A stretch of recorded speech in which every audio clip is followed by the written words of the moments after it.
In our gospel, we hear, this familiar story of Martha and Mary and their two different dispositions. We hear that Martha is burdened. In the midst of her running around and serving, she gets to the spot where you can almost just hear within her this cry of this, like, I can't keep this up.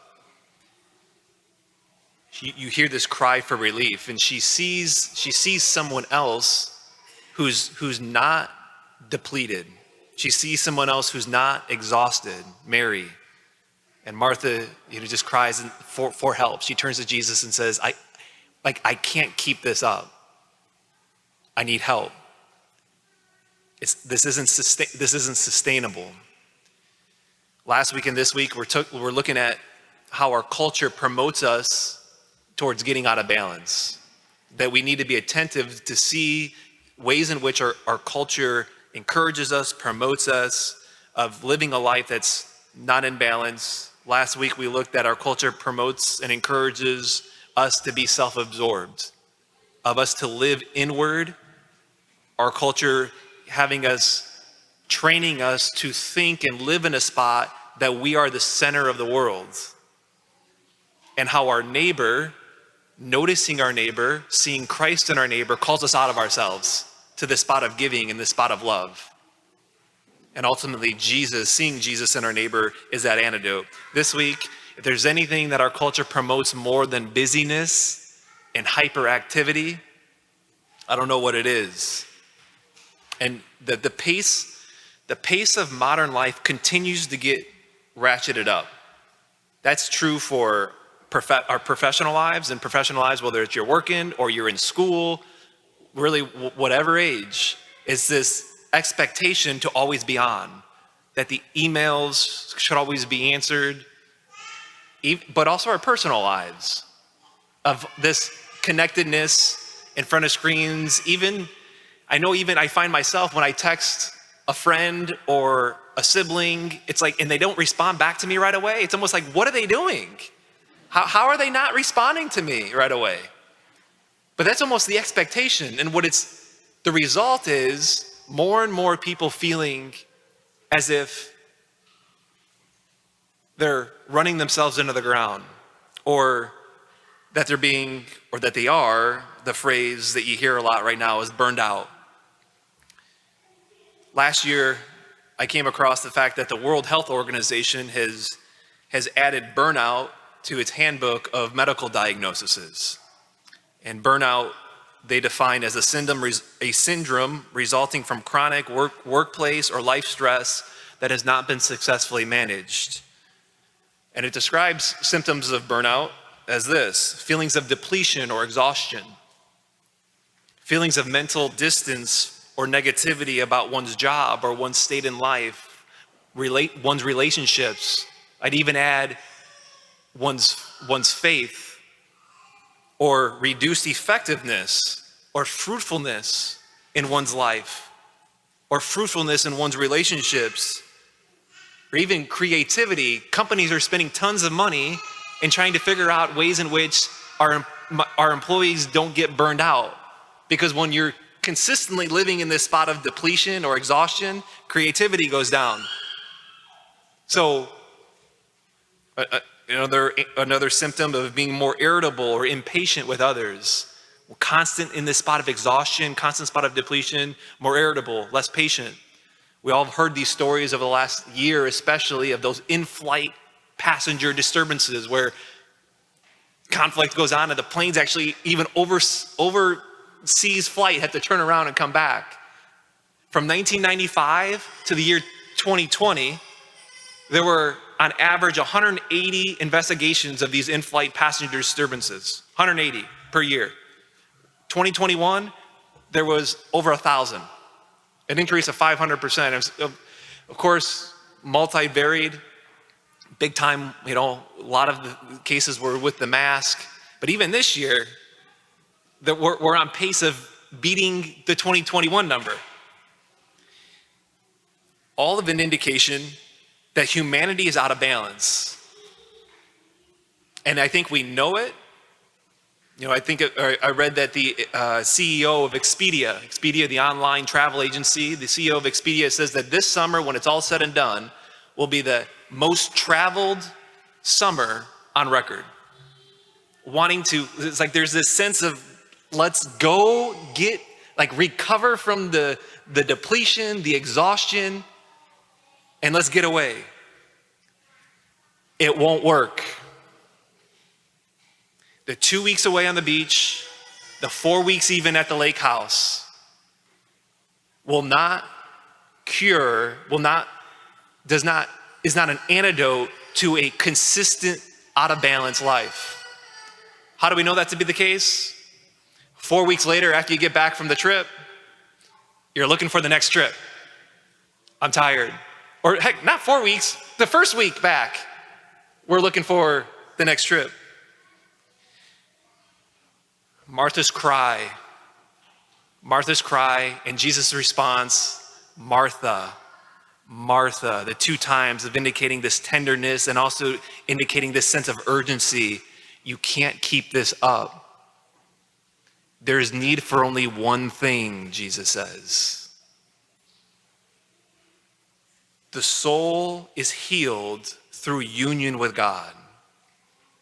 We have got to give our soul attention and rest in Jesus. Nothing else will do it.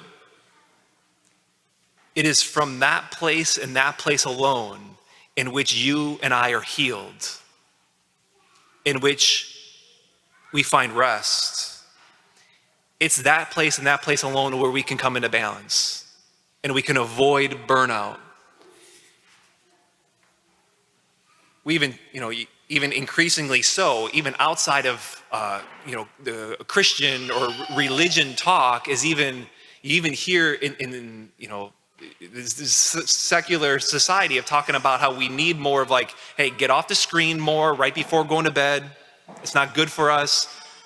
Get off the screen right when you wake up in the morning. It's not good to continue to fill our mind with a pace of things ratcheting up. And that is those practical things, 100%. It needs to be, but those alone, it's not enough. And even there's this outside of religion, outside of Christianity, is even this understanding of that's not enough. What's talked about a lot right now is this mindfulness movement, or the new age of clearing your mind and meditating. You go on the best-selling books right now. You look at, the top apps are these mindfulness movement and clearing the mind. But the question is, with all those things, what are you putting your mind on? See, the Christian tradition, Christian prayer, meditation, is putting your attention on a person. It's putting our attention on Jesus. The Christian tradition understands that rest isn't so much something that we go and get, but rest is something that's imparted upon us by our Creator. Paul says in Ephesians 3, he says, I pray that God will strengthen you by his power through his Spirit in your inmost being. Our inmost being is created to be filled with God. And we have to go there. And we have to live there as the pace of modern life continues to get notched up. I shared with you last week of a grace that I received on the silent retreat, the 6 days of silence, about seeing that sister from 150, 200 yards away. Why is this series, coming off silent retreat, why is it called Out of Balance? Because the biggest grace for me on the retreat was the Lord showed me that I was out of balance. That I had,